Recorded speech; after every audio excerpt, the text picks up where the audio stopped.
Welcome to Advocation X, episode number 245.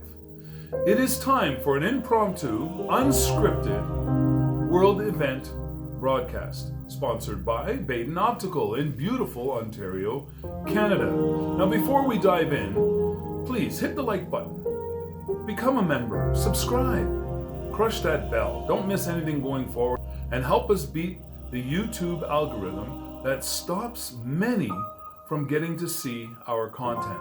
Let me preface this by explaining that I'm going to be discussing my thoughts and opinions on the current crisis occurring in the United States of America.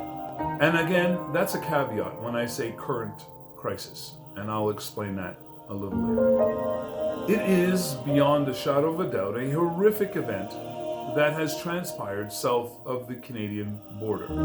It doesn't include everybody, but however, based on polls and opinions that have come out since, 45% of the Republican Party of the United States of America agrees that a coup on the Congress is acceptable. The murders and injuries that occurred are acceptable.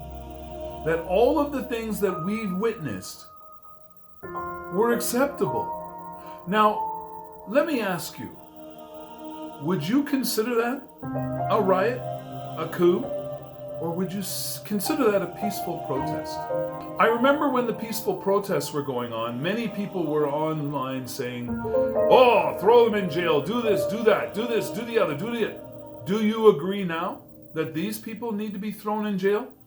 And that they need to have some of their privileges revoked? If you don't, step to the other side of the room, because we know who you are. Be honest with yourself. If you advocated for the arrest, kidnapping, beating, shooting of the many people of the peaceful protests that have gone on for years in the US of A, and you give a pass to this one, go to the other side of the room. And the reason I say that is because you should separate yourself from real human beings that know what compassion and understanding is all about. 45%, only 43% of Republicans oppose what had happened. So those 43%, stay on the good side of the room, please. Those who are undecided, give your head a shake, remake your decision, and step to the appropriate side of the room. When it comes to the violence that we all witnessed, when it comes to the intimidation, when it comes to the cooperation of the police and the police departments, off-duty police officers, off-duty military personnel were in amongst that crowd. And I am absolutely certain that all those videos and pictures are going to be scrutinized to the limits of human capability and machine capability to find those off-duty police officers and military people and make major examples of them. That was an act of sedition. This is a treasonous act. It was a riot. It was a targeted killing. They were going in to find Mike Pence and wait, come on. There are very few people who are real fans of Mike Pence. Unless you are a deep-rooted evangelical Christian fanatic, Mike Pence is a scary individual. But I wouldn't kill him. I wouldn't have him killed, and I wouldn't incite his murder. They fashioned nooses outside that building, and one was meant for Mike Pence. They wanted to execute him. I don't care if it's only 24, 23, or 22% of your country that is like this.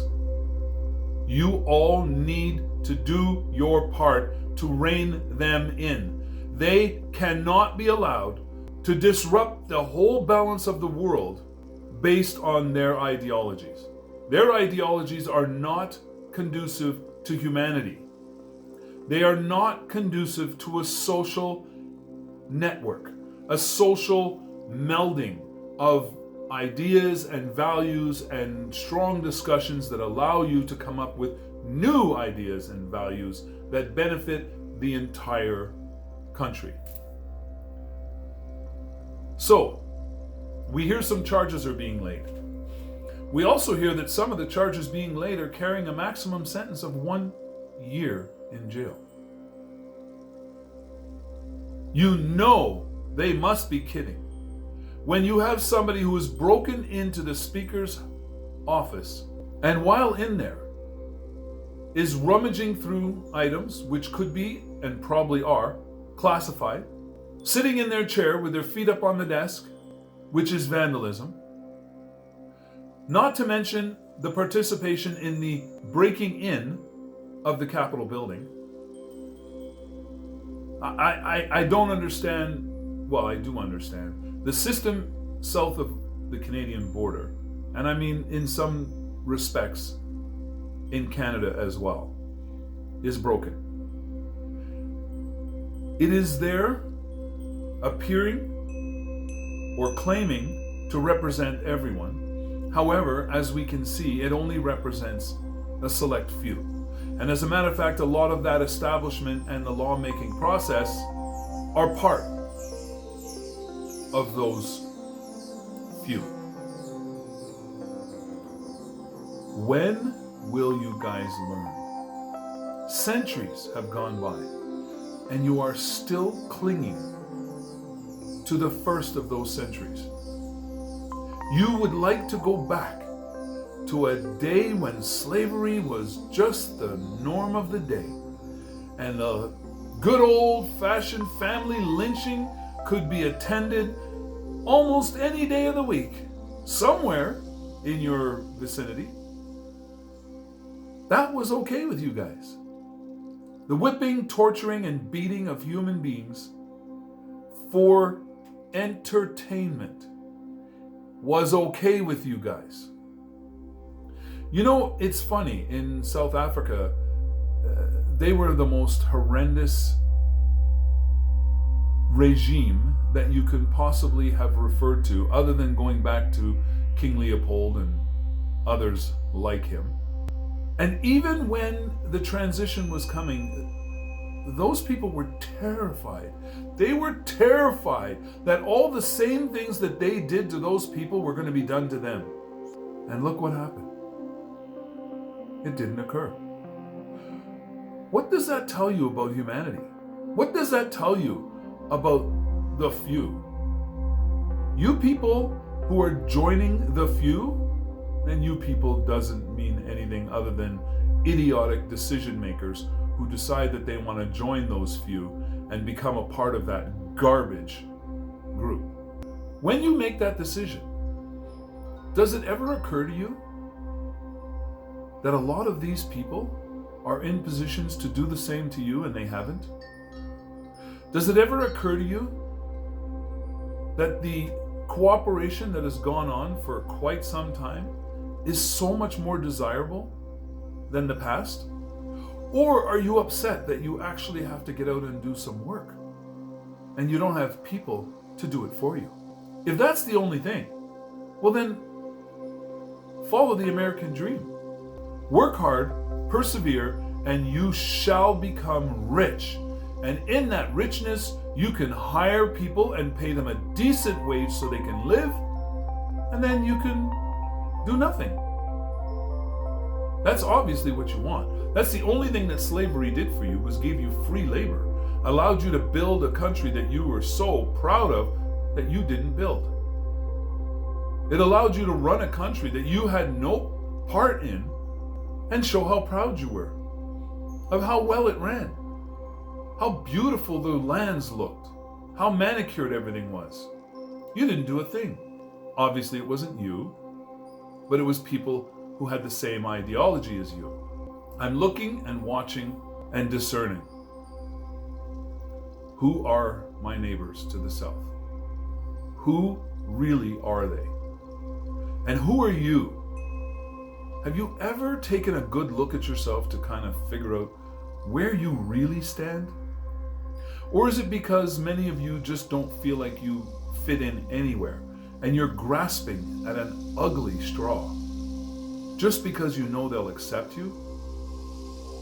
They'll take anybody, because their thoughts and views are so heinous, so incomprehensible, that anybody is a bonus to them. I've listened to some of the interviews with some of these seditionists, rioters. They were so proud of what they did. Does that contrast with some of the other protests and the people who were arrested? Did you see them going around bragging about, yeah, I did this and I did that? And what is wrong with you people? No, really, what is wrong with you people? Any good thief, any good murderer would tell you, shut your mouth. You're a fool. You're an imbecile. You're an idiot. You're going to go to jail. Shut your mouth, jackarse. But these people think they're heroes, and they're trying to put themselves out there so that other jackarses can look at them and go, or. Yeah. Or how about, bah? Because you guys are weak. You're sheep and you're weak. And if you go anywhere one-on-one, you run with your tail between your legs. So let me reiterate. If you are on that other side of the room, you're weak. You know, it takes a lot of strength to show love and compassion. It takes a lot of strength to do for another before you would do for you. That's not weak. That is strong. That is convicted. That is compassionate, loving, and understanding. So again, I'm going to tell you, these are my opinions. They're my opinions based on the facts that I see in front of me, because I'm able to open my eyes and actually see those facts. And you know what? I've listened to the other side. You guys don't know what you're talking about. You have no clue about anything. You talk about garbage day in and day out, and you convince yourself by talking about it that it's true. And I'm not talking about everything you talk about, because there are some things that you have some merit in. You know why? Because the people above you who have manipulated you to this point were smart enough to give you about 3 to 10% truth, and then build that scenario around it and throw that your way. And you just lap it up like a little kitten given a bowl of milk, even though that milk is not good for them. It's not their mother's milk. It's a cow's milk, processed by humans. Just understand, when you're down there licking that little bowl, you're hurting yourself. You are. Plain and simple, you're hurting yourself. And I don't care if you're upset right now. Maybe that'll spur you to go and do some of your own research and find out if these things are pipe dreams. Find out if there's 3%, 10%, 50%, 80% truth in the information that you're spewing day in and day out. Anyways, I can't go too far with this. I wanted to get this out because I've been hearing some stuff today. Decisions that have been made in the Justice Department. And I can only hope that when the new administration comes in, that they deal with things with a whole lot more reality. That they bring in special prosecutors that are not going to be constrained by political pressures of any kind. That are going to be appointed teams of investigators that are going to pursue real justice to the full extent of the law. Those who were just caught up and have really no inclination, that will be found out. But I've heard people, I've heard them in interviews, they're proud of everything that occurred. They don't care. They're law and order people, but police officer died and many people injured. Where do they come off? Are you a law and order supporter? Do you support the police? Remember Blue Lives Matter? It doesn't matter that you guys facilitated the killing of a police officer? You care about people? Do you care about those others who died in that seditious riot? Do you care about those who were injured? Do you care about the families of those who are not going to see their loved ones again?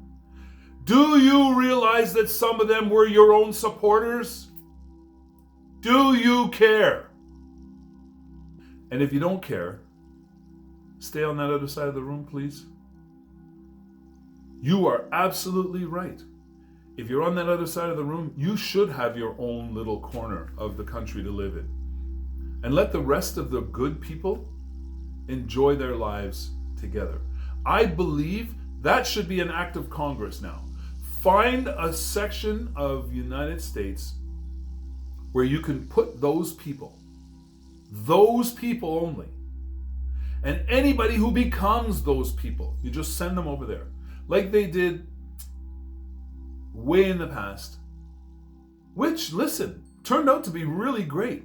Because you know what? When you put a whole bunch of murderous, crazed individuals in one place together, oh, they learn how to cooperate very quickly. Otherwise, they'll all be dead.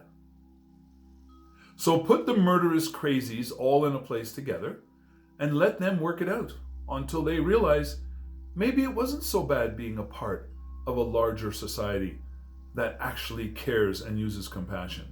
Maybe they'll realize that, wow, we have to do all the work ourselves now. We have to do all the farming, all the plumbing, all the carpentry, all the metalwork. Oh my Lord, this is hard.